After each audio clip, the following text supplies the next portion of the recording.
Hello students, welcome to my channel. So student, जैसा कि आपके बीए फर्स्ट ईयर के सेकेंड सेमेस्टर में जो आपका मिडिवल हिस्ट्री है यानी मध्यकालीन जो आपका इतिहास है, जिसमें आपको भारत का मध्यकालीन इतिहास पढ़ना है, तो उसका क्लास मैंने स्टार्ट कर दिया है। यानी मैंने आपका पूरा सिलेबस कंप्लीट करा रही हूँ।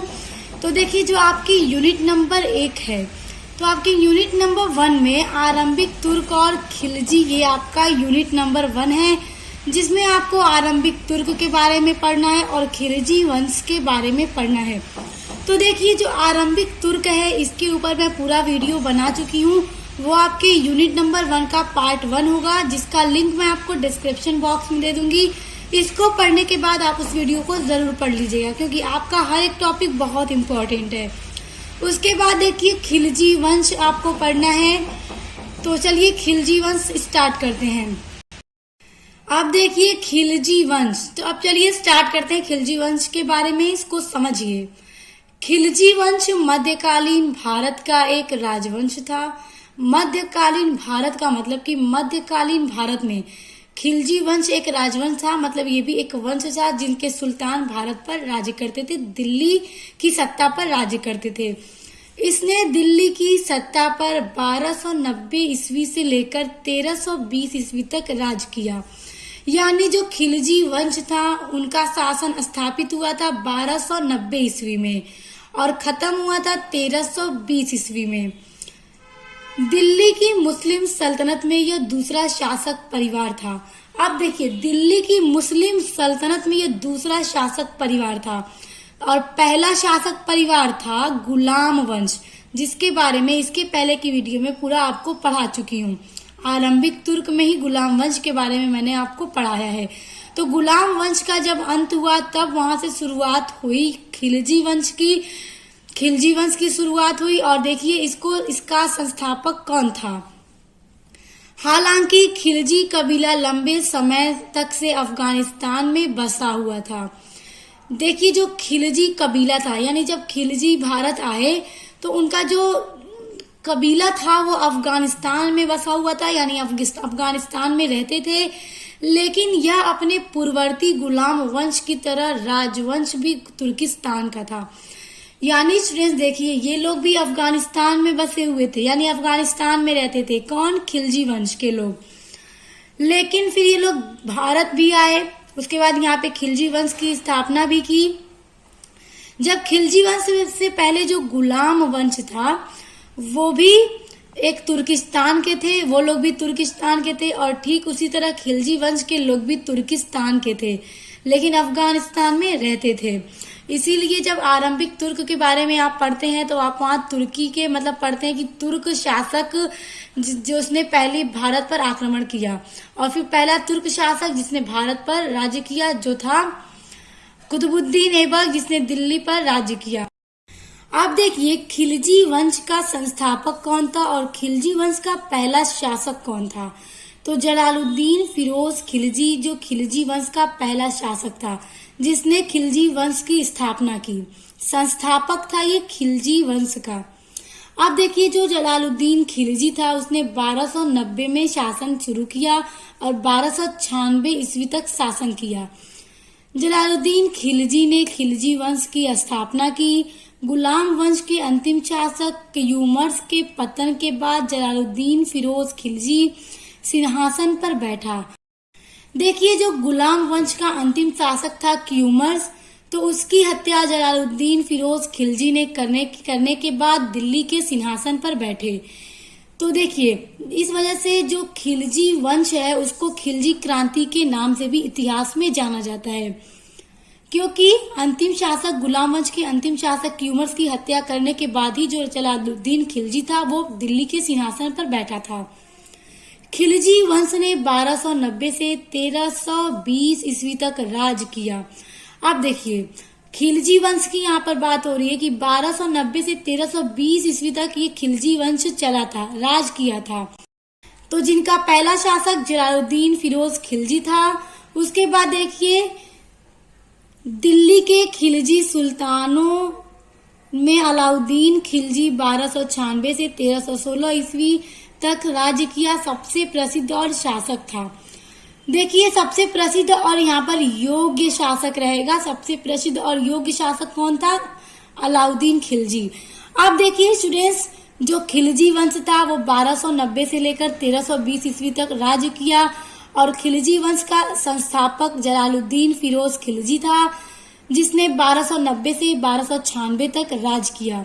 फिर उसके बाद उसका भतीजा यानी जलालुद्दीन फिरोज खिलजी का भतीजा अलाउद्दीन खिलजी ने अपने चाचा की हत्या करने के बाद दिल्ली के सिंहासन पर बैठा और उसने 1296 से लेकर 1316 ईस्वी तक राज किया। और स्टूडेंट्स, एक सवाल आता है आपके एग्जाम में भी पूछा जा सकता है कि खिलजी वंश का सबसे प्रसिद्ध और योग्य शासक कौन था? तो खिलजी वंश का सबसे प्रसिद्ध और योग्य शासक अलाउद्दीन खिलजी था। तो अब आगे अलाउद्दीन खिलजी के बारे में पढ़िए। देखिए अलाउद्दीन खिलजी 1296 ईस्वी से लेकर 1316 ईस्वी तक जिसने राज किया। अलाउद्दीन खिलजी दिल्ली सल्तनत के खिलजी वंश का दूसरा शासक था। देखिए पहला शासक कौन था? जलालुद्दीन फिरोज खिलजी, और खिलजी वंश का दूसरा शासक था अलाउद्दीन खिलजी। उसका साम्राज्य अफगानिस्तान से लेकर उत्तर मध्य भारत तक फैला था। देखिए स्टूडेंट्स, जो अलाउद्दीन का साम्राज्य था वो अफगानिस्तान से लेकर के उत्तर मध्य भारत तक फैला हुआ था, यानी जो इसका साम्राज्य था वो काफी बड़ा था। इसने काफी ज्यादा राज्यों पर विजय प्राप्त की थी। इसके बाद इतना बड़ा भारतीय साम्राज्य अगले 300 सालों तक कोई भी शासक स्थापित नहीं कर पाया था। यानी जो अलाउद्दीन खिलजी का साम्राज्य था वो इतना बड़ा था कि मतलब इसके बाद इतना बड़ा भारतीय साम्राज्य कोई और शासक नहीं बना पाया था जितना अलाउद्दीन खिलजी ने बनाया था। उसके बाद देखिए अलाउद्दीन खिलजी का राज्य विस्तार। अब देखिए जो अलाउद्दीन खिलजी का साम्राज्य था वो काफी बड़ा था, तो उसने कैसे विजय पाई, किन किन राज्यों पे उसने विजय प्राप्त की, उनके बारे में अब समझिए कि अलाउद्दीन खिलजी का वो राज्य विस्तार किस तरह से बढ़ रहा था। सुल्तान बनने के बाद अलाउद्दीन ने अपने साम्राज्य का विस्तार करना चाहा। अब देखिए जब वो अलाउद्दीन खिलजी सुल्तान बन गया था तो उसने सोचा कि वो अपने साम्राज्य का विस्तार करेगा, वो हर राज्य पे विजय प्राप्त करेगा। देखिए जब अलाउद्दीन खिलजी ने अपने राज्य को बढ़ाना चाहा, अपने साम्राज्य को बड़ा करना चाहा, तो इस उद्देश्य को पूरा करने के लिए उसने गुजरात, रणथंभौर, चित्तौड़, मांडू, थार तथा चंदेरी की राजपूत राजाओं को हराकर उनके राज्यों पर अधिकार कर लिया। क्योंकि स्टूडेंट्स पहले क्या था कि अलग अलग राज्यों पे अलग अलग राजपूत राजाओं का राज्य होता था, तो मतलब कि अलाउद्दीन खिलजी ने गुजरात पे, रणथंभौर, चित्तौड़, मांडू, थार और चंदेरी जैसे राज्यों पर विजय प्राप्त कर ली। वहां के जो राजपूत राजा थे उन सबको हराकर उनके राज्यों पर विजय प्राप्त कर ली। और स्टूडेंट्स देखिए उसके अलावा अलाउद्दीन के जो सेनापति मलिक काफूर थे उन्होंने दक्षिण भारत के देवगिरी, तेलंगाना और होयसल राज्यों पर भी विजय प्राप्त कर ली थी। यानी जो इनके सेनापति मलिक काफूर थे उन्होंने जो होयसल वंश था उनके राज्यों पर भी विजय प्राप्त कर ली थी, वहां के राजाओं को हरा दिया था। और उनसे वहां के लोगों से ये कहा, यानी वहां के राजाओं से कहा कि उन्हें सुल्तान की अधीनता को स्वीकार करना होगा और उन्हें तभी मतलब अपने राज्य पे मतलब राज्य करने दिया जाएगा जब वो सरकार सुल्तान की अधीनता को स्वीकार करेंगे और उन्हें कर देंगे। तो इस शर्त पे उन्होंने कहा कि आप शासन कर सकते हैं। किनको? जिन दक्षिण राजाओं को उन्होंने हराया था उनके बारे में। और स्टूडेंट्स देखिए जब अलाउद्दीन खिलजी सुल्तान बने थे उस टाइम मंगोलों का बहुत ज्यादा आक्रमण भारत पर हो रहा था, क्योंकि जो मंगोल थे उन्होंने बहुत ज्यादा जगहों पे फतह प्राप्त कर ली थी और हर जगह मंगोलों का राज था और मंगोल जहां भी जाते थे वहां सारी चीजें उजाड़ कर रख देते थे। तो जब अलाउद्दीन खिलजी भारत पर मतलब उनका जब शासन था उस टाइम में मंगोलों ने बहुत ज्यादा आक्रमण किया।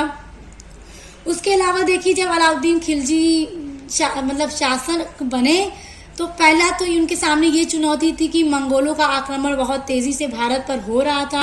और देखिए स्टूडेंट्स अलाउद्दीन खिलजी ने जो जलालुद्दीन फिरोज खिलजी की नीतियां थी जैसे उदार और सहिष्णु नीति को त्याग दिया और उन्होंने अपनी नई नीतियां बनाई, बाजार पर नियंत्रण की व्यवस्था बनाई, जिसका जो कि बहुत ज़्यादा इम्पोर्टेंट टॉपिक है आपका स्टूडेंट्स।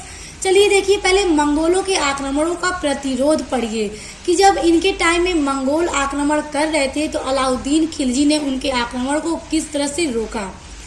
अब देखिए, मंगोल आक्रमणों का प्रतिरोध। भारत की उत्तरी पश्चिमी सीमा पर मंगोल आक्रमण होते रहते थे। देखिए, जो भारत की उत्तरी और पश्चिमी सीमा थी उन पर मंगोल के आक्रमण लगातार हो रहे थे। अलाउद्दीन के समय में मंगोलों ने लगातार आक्रमण हो रहे थे। अलाउद्दीन के टाइम में भी मंगोल लगातार आक्रमण कर रहे थे और उनके सामने ये बड़ी चुनौती थी, क्योंकि मंगोल जहां भी जाते थे सब कुछ बर्बाद कर देते थे, तो उन्हें अपने राज्य को मंगोलों से बचाना था।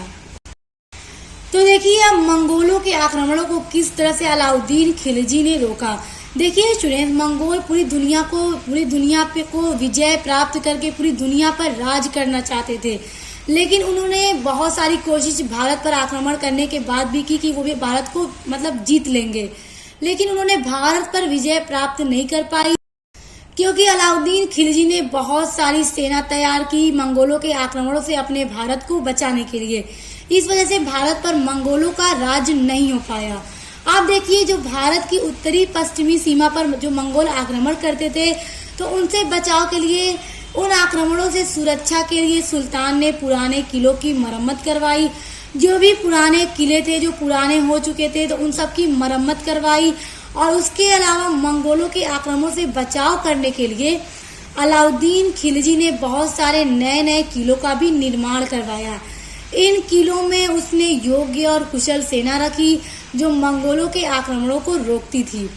जब उन्होंने पुराने किलों की मरम्मत करवा ली तो उन्होंने नए नए किलों का भी निर्माण करवाया, और उन किले के अंदर उन्होंने बहुत ही अच्छी और बहुत ही ज्यादा कुशल और योग्य सेना रखी, जो सेना मंगोलों के आक्रमणों को रोकती थी, जो उन्हें भारत में आक्रमण करने नहीं देती थी।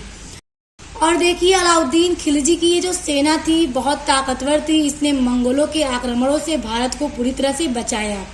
इस वजह से मंगोलों का शासन हमारे भारत में स्थापित नहीं हो पाया। उसके बाद देखिए स्टूडेंट्स, अलाउद्दीन खिलजी की बाजार नियंत्रण व्यवस्था। देखिए, अलाउद्दीन खिलजी ने बाजार नियंत्रण की व्यवस्था बनाई, नीति बनाई, बहुत अच्छी व्यवस्था इन्होंने बनाई। और इस टॉपिक पे अक्सर आपके एग्जाम में प्रश्न आ जाता है कि अलाउद्दीन खिलजी की बाजार व्यवस्था पर प्रकाश डालिए या वर्णन कीजिए या विश्लेषण कीजिए। तो अब देखिए, अलाउद्दीन खिलजी दिल्ली सल्तनत का ही नहीं बल्कि मध्यकालीन भारतीय शासकों में एक योग्य शासक था। यानी ये सिर्फ दिल्ली के ही नहीं बल्कि पूरे मध्यकालीन भारत के शासकों में सबसे योग्य शासक था। वह एक प्रतिभा संपन्न एवं दूरदर्शी शासक था। देखिए, एक प्रतिभा संपन्न एवं दूरदर्शी का मतलब ये दूर तक सोचते थे, दूर तक विचार करते थे, तभी तो इन्होंने बाजार नियंत्रण की व्यवस्था भी बनाई और नीतियां बनाई। अलाउद्दीन खिलजी ने आर्थिक सुधारों में उनकी मूल्य निर्धारण योजना एवं बाजार नियंत्रण नीति है। देखिए, अलाउद्दीन खिलजी ने मूल्य निर्धारण की योजना बनाई। मूल्य निर्धारण का मतलब ये कि उन्होंने जो दैनिक जीवन में यूज करने वाली जो वस्तुएं थी उनका मूल्य निर्धारण कर दिया, ताकि हर कोई उसे खरीद सके और उसका यूज कर सके। और जो सैनिक थे, अपने वेतन, जितना सैनिकों को वेतन दिया जाता था, तो वो सैनिक अपने वेतन के अनुसार अपने हर आवश्यक चीजों को खरीद कर उसका यूज कर सके। इसलिए उन्होंने हर चीज का, जो डेली लाइफ में यूज करने वाली चीजें थी, उनका मतलब एकदम मूल्य निर्धारण कर दिया कि इतने ही पर मिलेगी। एवं बाजार नियंत्रण नीति भी बनाई। अब ये नीतियां कौन कौन सी हैं जो कि बहुत इम्पोर्टेंट हैं, उनको समझिए। बरनी के अनुसार सुल्तान की बाजार नियंत्रण नीति सैनिक उद्देश्य के लिए थी। अब देखिए, बरनी का ये कहना है, ये बताते हैं, एक व्यक्ति थे, ये बताते हैं कि जो अलाउद्दीन खिलजी ने ये नीति बनाई थी, बाजार नियंत्रण जो नीति बनाई थी, वो सैनिक को देखते हुए सैनिकों के उद्देश्य के लिए बनाई थी। अब सैनिक के उद्देश्य का क्या मतलब है? देखिए, जब मंगोलों के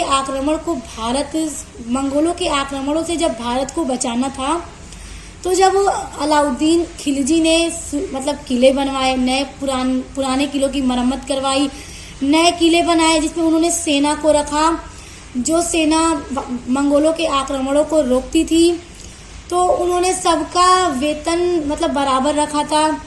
तो उन्होंने इसलिए इस नीति को बनाई ताकि जो सेना है अपने सैलरी के अकॉर्डिंग, यानी जितनी उनकी सैलरी है उस हिसाब से वो अपने हर दैनिक जीवन में यूज होने वाली सामग्री को खरीद सके। क्योंकि अगर ये नीति वो ना बनाते तो बाजार में हर चीज महंगी मिलती, और जब महंगी मिलती तो जितनी सैलरी थी उसमें उनकी हर चीजें पूरी नहीं हो पाती। इस कारण उन्होंने ये नीति बनाई। ये कहना बरनी का है कि सैनिकों के उद्देश्य को वो मतलब रखते देखते हुए इस नीति को बनाई थी, ताकि वो अपने वस्त्र, भोजन, हर एक चीज, पशु, जो भी चीजें थी उनको खरीद सकें। जबकि अमीर खुसरो के अनुसार, देखिए अमीर खुसरो का ये कहना है कि अलाउद्दीन का उद्देश्य आम प्रजा को राहत पहुंचाना था। अब देखिए अमीर खुसरो का ये कहना है कि उन्होंने यह नीति इसलिए बनाई ताकि जो आम प्रजा है सब अपने हिसाब से हर चीजों को खरीद सके। मूल्य निर्धारण होगा तो किसी को परेशानी नहीं होगी कोई चीज खरीदने में, उसका इस्तेमाल करने में।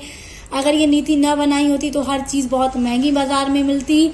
तो बरनी और अमीर खुसरो दोनों अपने अपने अनुसार से सुल्तान की इस बाजार नियंत्रण नीति के बारे में बताते हैं।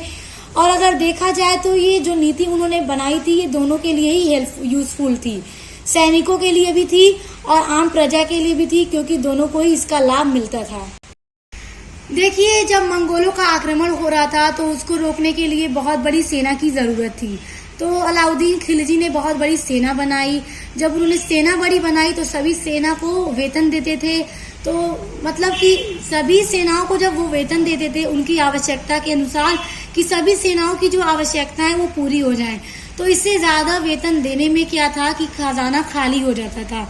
तो इसलिए उन्होंने बाजार नियंत्रण नीति बनाई। उन्होंने हर एक मतलब वस्तुओं का मूल्य निर्धारण कर दिया, निश्चित कर दिया कि हर वस्तु इतने मूल्य में मिल जाएगी। उन्होंने कम कर दिया वस्तुओं का मूल्य और सबको थोड़ा कम सैलरी देने लगे ताकि सबको सैलरी भी हो। और जब जब चीजें सस्ती मिलेंगी तो अपने सैलरी के अकॉर्डिंग हर सेना क्या है अपनी आवश्यकता की चीजों को खरीद सकेगा। तो इसलिए उन्होंने बाजार नियंत्रण नीति बनाई। और देखिए उन्होंने हर एक चीज के लिए अलग अलग बाजार बनाई।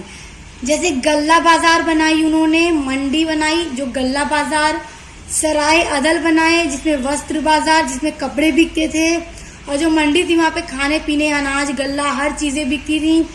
उसके अलावा घोड़ों, दासों, मवेशियों का बाजार बनाया जहाँ पे घोड़ा, पशु, दास, मवेशी बिकते थे। और अन्य वस्तुओं का अलग बाजार बनाया। जैसे अलग अलग वस्तुओं का उन्होंने अलग अलग बाजार बना दिया कि हर एक चीज एक ही बाजार में नहीं मिलेगी, हर एक चीज अलग अलग बाजार में मिलेगी। और उन्होंने हर एक चीज का मतलब जो मूल्य है वो निश्चित कर दिया कि ये चीज इतने रुपए में ही मिलेगी। अब देखिए प्रत्येक बाजार के प्रबंध के लिए अलग अलग सेना नियुक्त किए। अब देखिए जब उन्होंने अलग अलग वस्तुओं की अलग अलग बाजार बना दी थी, गल्ला की अलग, कपड़ा की अलग, घोड़े की अलग, दासों की अलग और अनेक अन्य चीजों की अलग अलग जब बाजार बना दी थी, तो उन्होंने अलग अलग बाजारों के लिए अधीक्षक मतलब निर्धारित किए जो मतलब बाजारों पर देख रेख करते थे, बाजारों की सफलता के लिए अच्छा प्रबंध करते थे। तो जो अधीक्षक बनाए उन्हें सहना कहा जाता था। चाहे सहना कहा जाता था या अधीक्षक का, ये बात एक ही है। तो बाजार के सफलता के लिए, बाजार के अच्छे प्रबंध करने के लिए उन्होंने हर एक बाजार का अलग अलग सहना नियुक्त किया जो बाजार पर नियंत्रण रखते थे। अब देखिए अलाउद्दीन ने दैनिक उपयोग वस्तुओं का मूल्य निर्धारण कर दिया, जैसे खाद्यान्न, वस्त्र, पशु आदि। अब जैसे देखिए अलाउद्दीन ने हर एक चीज का क्या है मूल्य निश्चित कर दिया कि खाद्यान्न इतने रुपए में मिलेगा, वस्त्र इतने रुपए में मिलेगा, जो पशु हैं वो इतने रुपए में मिलेंगे। मतलब उस टाइम जो भी पैसा चलता था उस टाइम उन्होंने हर एक चीज का मूल्य निश्चित कर दिया ताकि हर व्यक्ति अपनी आवश्यकता की चीजों को खरीद सके। और देखिए कोई भी दुकानदार यदि माप तोल में थोड़ा सा भी कमी करता था या बेईमानी करता था उसे कठोर दंड दिया जाता था। उन्होंने कठोर दंड का भी प्रावधान बनाया ताकि कोई भी बेईमानी न कर सके। और बाजारों के भाव जो थे, यानी जो उन्होंने मूल्य निश्चित किया था, हर एक वस्तु का मूल्य जो निश्चित किया था, तो उस पर निगरानी रखने के लिए उन्होंने गुप्तचर व्यवस्था भी बनाई ताकि जो उनके सेना वगैरह थे जो भी रहे हों उनके, तो वो जा करके पता लगाते थे, मतलब गुप्तचर तरीके से, कि कोई जानता भी नहीं था कि ये सुल्तान की तरफ से आए, और पता भी लगा लेते थे कि जो चीजों का मूल्य निश्चित किया है वो उतने ही मूल्यों में मिल तो रही है ना। और जो इन नियमों का पालन नहीं करता था, यानी अगर कोई दुकानदार इन नियम का पालन नहीं करता था तो उसे कठोर दंड भी दिया जाता था। उसके बाद देखिए, अलाउद्दीन ने राशन प्रणाली की व्यवस्था की ताकि देश के किसी भी स्थान पर अकाल न हो। और देखिए, अलाउद्दीन खिलजी ने एक गोदाम बनवाया। देखिए, इसकी पूर्ति के लिए सरकारी गोदाम बनाए गए। अलाउद्दीन खिलजी ने एक सरकारी गोदाम बनाए जहाँ पे अनाज रखे जाते थे, यानी अगर कहीं पर भी अकाल हो, कहीं पर भी मतलब खाद्यान्न की कमी हो, अनाज की कमी हो, तो वहां पे इनको पहुंचाया जाता था ताकि कोई भी व्यक्ति भूखा न रहे। इस वजह से उन्होंने राशन प्रणाली की व्यवस्था भी बनाई ताकि कहीं पर भी भूखमरी न हो। अब देखिए, अगला पॉइंट है सराय अदल सरकारी धन से सहायता प्राप्त वस्त्र बाजार था। देखिए, सराय अदल क्या है? सराय अदल वो है जहाँ पे कपड़े मिलते थे। कपड़ों का बाजार जो था उसे सराय अदल कहा जाता था। तो सरकारी धन से सहायता प्राप्त कर बाजार था, यानी जो सुल्तान थे उन्होंने व्यापारियों को खुद मतलब पैसा देते थे, खुद देते थे कि वो अच्छा माल खरीद करके, अच्छा वस्त्र खरीद करके एक निश्चित दरों पर कपड़ों को बेचे ताकि किसी को भी महंगा वस्त्र न मिले। उसका भी मूल्य निर्धारित कर दिया। इसलिए वो मतलब जो व्यापारी थे उनको एडवांस में पैसे दिया करते थे। जैसे देखिए, सराय अदल सरकारी धन से, यानी सरकारी धन का मतलब सुल्तान उन्हें पैसे देते थे। सहायता प्राप्त वस्त्र बाजार था। सुल्तान ने मुल्तानी व्यापारियों को अग्रिम धन दिए जिससे वह माल नियंत्रित दरों पर माल बेच सके। अब देखिए, जो सुल्तान थे अलाउद्दीन खिलजी, उन्होंने मुल्तान के व्यापारियों को अग्रिम का मतलब एडवांस धन दिए, मनी दी, ताकि वो माल को खरीद करके निश्चित दरों पर बाजार में बेचें ताकि किसी को भी महंगा वस्त्र न मिले। उसके बाद देखिए, गुणवत्ता के आधार पर पशु एवं दास दासी के मूल्य निश्चित की व्यवस्था बनाई। यानी स्टूडेंट्स देखिए, पहले क्या था कि हर चीजें एक ही बाजार में मिलती थी, तो अलाउद्दीन खिलजी ने अलग अलग वस्तुओं की अलग अलग बाजार बनाई और हर एक का अलग अलग सहना नियुक्त किया बाजार की सफलता के लिए, अच्छे प्रबंध के लिए। जैसे कि उन्होंने जो दैनिक जीवन में चीज होने वाली है उसका मूल्य निश्चित किया, कपड़ों का भी मतलब निश्चित किया। उसके बाद जो पशु पक्षी बेचे जाते थे, जो घोड़े मवेशी दासी बेचे जाते थे, क्योंकि पहले टाइम में जो गुलाम थे वो भी बाजारों में बिकते थे, तो जो अमीर लोग होते थे उन्हें खरीदते थे। तो उन्हें दलाल जो रहते थे जो बताते थे कि ये अच्छा, इन्हें खरीद लो। पशु या दासियों के दलाल हुआ करते थे जो खुद ले जाकर दिखाते थे पशु को या दास दासी को, और उनका मूल्य वही दलाल लगाते थे कि कितना मूल्य लगाना चाहिए इनका। तो ये जो दलाल प्रथा थी उसको भी अलाउद्दीन खिलजी ने समाप्त करवा दिया और गुणवत्ता के आधार पर पशु एवं दास दासी के मूल्य निश्चित की व्यवस्था बनाई।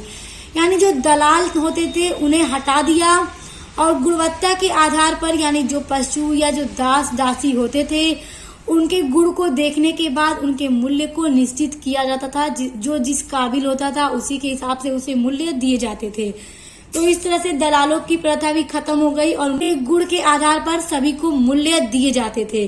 तो आप देख सकते हैं किस तरह से हर एक चीज का उन्होंने मूल्य निर्धारित कर दिया ताकि हर कोई चीजें खरीद सकें, और जो भी ये दलाल प्रथा थी उसको भी खत्म कर दिया और गुण के आधार पर पशु दास दासी का मूल्य निर्धारित होने लगा। तो स्टूडेंट्स, आप लोग देख सकते हैं अलाउद्दीन खिलजी का जो बाजार नियंत्रण नीति है कुछ इसी तरह है। तो उम्मीद करती हूँ आपको ये सभी चीजें बहुत अच्छे से समझ में आ गई होंगी और ये सभी टॉपिक बहुत इंपॉर्टेंट भी हैं। आपके एग्जाम में ये जरूर आता है कि अलाउद्दीन खिलजी की जो बाजार नियंत्रण व्यवस्था है उस पर प्रकाश डालिए। तो अभी मैंने आपको बहुत अच्छे से समझा दिया है। उसके अलावा इनके बारे में, इनके साम्राज्य के बारे में भी आपको बताया। तो आई होप वीडियो समझ में आ गया होगा। समझ में आ गया है तो वीडियो को लाइक कमेंट शेयर करके चैनल को सब्सक्राइब करके बेल आइकन को प्रेस कर लीजिएगा, क्योंकि आपको मेरे चैनल पर अपने बीए से रिलेटेड हर एक सेमेस्टर के सभी सब्जेक्ट की वीडियोस पढ़ने के लिए मिलेंगी। तो अब मिलते हैं नेक्स्ट वीडियो के साथ।